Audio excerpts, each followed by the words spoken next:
श्री स्वामी समर्थ. स्वामी समर्थ अनुभूती या चॅनलमध्ये आपलं स्वामीमय असं स्वागत आहे. जर चॅनलला सबस्क्राईब केलं नसेल तर लगेच सबस्क्राईब करा की जेणेकरून आपल्या चॅनलचे नोटिफिकेशन तुम्हाला सर्वात आधी मिळतील आणि नवनवीन अनुभव म्हणा, स्वामींची सेवा म्हणा, स्वामींची माहिती म्हणा, तुम्हाला सर्वात अगोदर तुमच्यापर्यंत पोहोचेल. तर तुम्हाला सगळ्यांना माहिती असेल की सिद्धमंगल स्तोत्र, सिद्धमंगल पादुका पूजन काय आहे ते. जे कोणी स्वामी सेवेकरी आहेत, स्वामी भक्त आहेत, त्यांना ह्या सिद्धमंगल पादुका पूजन म्हणजे सेवेचं महत्त्व माहिती असेल की काय आहे ते. असाच एका ताईचा अनुभव आहे की त्यांचे नाव मोनिका आव्हाड आहे. मोनिका नितीन आव्हाड अशा आहेत. तर त्या म्हणतात की सिद्धमंगल पादुका पूजन अनुभूती आदरणीय परमपूज्य गुरुमाऊलींच्या चरणी कोटी कोटी त्रिवार वंदन. आणि मी माझ्या अनुभवाला सुरुवात करते की 10 डिसेंबर 2018 रोजी सिद्धमंगल पादुका पूजन परमपूज्य गुरुमाऊलींच्या कृपाशीर्वादाने केले. तर काही दिवसांपूर्वी माझ्या पतीचे निधनानंतर आर्थिक अडचणीत होते. आर्थिक उपजीविकेचे काहीच मार्ग नव्हता. तर 10 सप्टेंबरला श्री स्वामी समर्थ सेवा केंद्र चांदेक सारेला सिद्धमंगल पादुका पूजन अतिशय मनोभावे पूजा केली. तर महाराजांनी चमत्कार केला. 13 सप्टेंबरला फोन आला. पुढील व्यक्तीने सांगितले की आपल्या पतीने आमच्या कॉम्प्लेक्समध्ये गाळा घेतला होता, त्याचा ताबा आपण लगेच घ्यावा. आज गाळ्याची किंमत 20 लाख रुपये आहे. हे मला काहीच माहीत नव्हते. दुसरी अनुभूती अशी आली की बँकेतून फोन आला की आपल्या पतीच्या बँक खात्यात 10 लाख जमा झाले आहेत. हे पैसे कसे आले, कुठून आले, काहीच कळाले नाही. ही फक्त आणि फक्त स्वामी महाराजांची आणि गुरुमाऊलींची लीला आहे. त्यांच्याच कृपाशीर्वादाने सिद्धमंगल पादुका पूजन झाले व अनपेक्षित अशी अनुभूती देखील आली. जिथे स्वामी चरण तिथे न्यूनकाय, स्वैभक्त प्रारब्ध घडवी ही माय, या वाक्याची मला त्या दिवशी प्रचिती आली. जेव्हा आणि असंही म्हणतात की माऊली जाणे दुःख सर्वजण सामान्यांचे, म्हणून शोधूनही काढले नियोजन सिद्धमंगल पूजनाचे. खरंच श्री सिद्धमंगल पादुका पूजन जे कोणी करतं त्याला अनुभूती आल्याशिवाय राहत नाही. मी माझ्यावरून सांगते की मी स्वतः खूप अडचणीत होते, आर्थिक अडचणीत. कारण का तर माझ्या पतीचं निधन झालं होतं. त्याच्यानंतर आर्थिक अडचणीचा आधार असा, आर्थिक म्हणजे जे काही असतं आपल्याला पतीवर आपण अवलंबून असतो, आर्थिक समस्यावर म्हणा किंवा आणखीन काही आपले प्रॉब्लेम असतील त्याच्यावर. पण जेव्हा त्यांचं पतीचं निधन झालं तेव्हा त्यांची पूर्ण आर्थिक अडचण निर्माण झाली आणि ती कशी सोडवावी हे त्यांनाच माहीत नव्हतं. पण त्यांना कोणीतरी सांगितलं की तुम्ही सिद्धमंगल स्तोत्र, सिद्धमंगल पादुका पूजन करा. आणि त्यांनी अतिशय मनोभावे हे पूजन केलं आणि त्यांना जे नव्हतं ते पण स्वामींनी म्हणजे कसं घडून आणलं, काय केलं ते स्वामी जाणे, परमपूज्य गुरुमाऊलींच्या लीलेने शक्य झालं.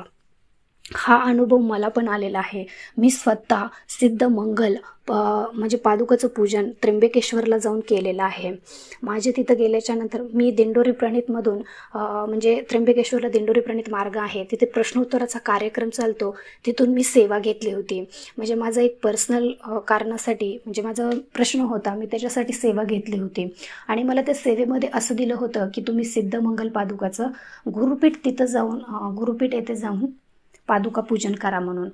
तर मला ही सेवा करणं खूप गरजेचं होतं. कारण सगळ्यांनी सांगितलं होतं की सिद्धमंगल म्हणजे तिथले जे काही सेवेकरी आहेत, मोठे आपले म्हणजे कार्य जे करतात सेवेकऱ्यांचं, त्यांनी मला सांगितलेलं होतं की जे कोणी सिद्धमंगल पादुका पूजन करतं त्यांचे म्हणजे कोणतेच प्रश्न स्वामी महाराज ठेवत नाहीत.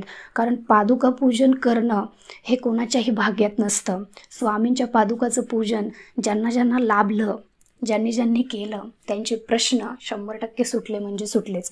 आणि मी स्वतःला एवढी नशीबवान समजते की मला माहिती नव्हतं की पादुका पूजन कसं करतात म्हणून. आणि मी पहिल्यांदाच दिंडोरी प्रणितमध्ये म्हणजे त्र्यंबकेश्वरला जाऊन सेवा घेतली होती परमपूज्य गुरुमाऊलींकडून. आणि त्या सेवेमध्ये मला पादुका पूजनची सेवा दिलेली होती. म्हणजे बाकीच्याही भरपूर सेवा होत्या, पण त्याच्यात ही एक सेवा होती की तुम्ही त्र्यंबकेश्वरला, तिथून थोडंसं त्यांनी ॲड्रेस दिलेला होता, पत्ता वगैरे देतात ते, तर तिथे जाऊन आपण सिद्धमंगल पादुका पूजनचं सेवा करायची असते. तर ती मी केली होती. माझ्याकडून त्यांनी 11,000 रुपये घेतलेले होते. म्हणजे तिथं माझ्याकडूनच नाही, माझ्यासोबत जे काही बाकीचे सेवेकरी होते आणि त्यांना ज्यांना कोणाला हे पादुका पूजनचं सेवा दिली होती, तिथं आम्हाला सगळ्यांना असं बसवलेलं होतं आणि त्यांच्याकडून हे शुल्क घेतलेले होते आणि ते पादुका पूजन आम्ही सगळ्यांनी मिळून केलेलं होतं. आणि ही सेवा करायला पण भाग्य लागतं, खरंच भाग्य लागतं. कारण स्वामींच्या चरणांची पूजा करायला आपल्याला मिळते, यापेक्षा अजून दुसरं कुठलं म्हणजे कोणतं मोठं कार्य आहे. तर मी स्वतः केलेली सेवा आहे ती. आणि त्याच्यानंतर इतके म्हणजे मी जेव्हा सेवा घेतली होती तेव्हा माझे दिवस काय होते ते मला माहिती आहेत. मी म्हणजे खूप डिप्रेशनमध्ये गेलेले होते. आणि जेव्हा मी सेवा करून आले, गुरुमाऊलींनी जी काही सेवा दिली होती ती केली, त्याच्यानंतर माझं आयुष्य खूप काही बदललेलं दिसलं मला. म्हणजे मी जसजशी सेवा करत गेली, जसजसं माझी सेवा वाढत गेली, तसतसं माझ्यामध्ये बदल दिसायला लागले. आणि सिद्धमंगल पादुका जेव्हा पूजन करतो तेव्हा खूप असे तिथले जे ब्राह्मण लोक आहेत ते आपल्याकडून ते आपल्याकडून सेवा करून घेतात. म्हणजे पादुका पूजनची आपण नुसतं बसायचं, ते आपल्याला सांगतात तसं आपण त्यांचं पूजन करायचं, पादुका पूजन करायचं. खूप अतिशय प्रभावी सेवा आहे. ह्या सेवेचे अगणित असे अनुभव आहेत, मी स्वतः केलेले आहे. आणि ह्या ताईंचाही अनुभव तुम्ही ऐकला असेल की त्या ताई खूप अडचणीत होत्या, आर्थिक अडचणीत होत्या आणि त्यांचा तो प्रश्न स्वामीने सोडवला, माझाही सोडवला. आणि राहिलेला प्रश्न माझी खात्री आहे की स्वामी महाराज ते नक्की सोडवतील. कारण स्वामींचे आशीर्वाद आपल्या पाठीशी असल्याशिवाय आपल्याला ही सेवा मिळणं शक्यच नाही. कारण जेव्हा आपल्यावर स्वामींची कृपा होते तेव्हाच आपल्याला स्वामी मार्ग म्हणजे काहीतरी पूर्वपुण्याई असते आपले, तेव्हाच आपल्याला स्वामींचा मार्ग मिळतो, स्वामींच्या सेवेत येण्याचा मार्ग दिसतो. आणि जेव्हा आपण स्वामींच्या मार्गात येतो तेव्हा आपले कुठलेच प्रश्न राहत नाहीत. हे आपल्याला तात्काळ हे बोलणं सोपं आहे. तुम्ही म्हणताल की हे ताई बोलणं सोपं आहे, पण घडत असं काहीच नाही. पण जेव्हा आपण सेवेला सुरुवात करतो तेव्हा आपल्याला एक ना एक दिवस असं समजतं की आपण सेवा करण्या अगोदरचं आपलं आयुष्य कसं होतं आणि सेवा करायला सुरुवात केल्यानंतरचं आयुष्य कसं आहे. की आपण आपल्यातच परिवर्तन म्हणजे आपण आपलं स्वतःचंच निरीक्षण करायचं की आपण कसं होतो आणि कसे झालो आहोत. आणि हा बदल प्रत्येक सेवेकऱ्यामध्ये घडतो. जो कोणी मनापासून सेवा करतो त्याच्यामध्ये हा बदल दिसतो म्हणजे दिसतोच.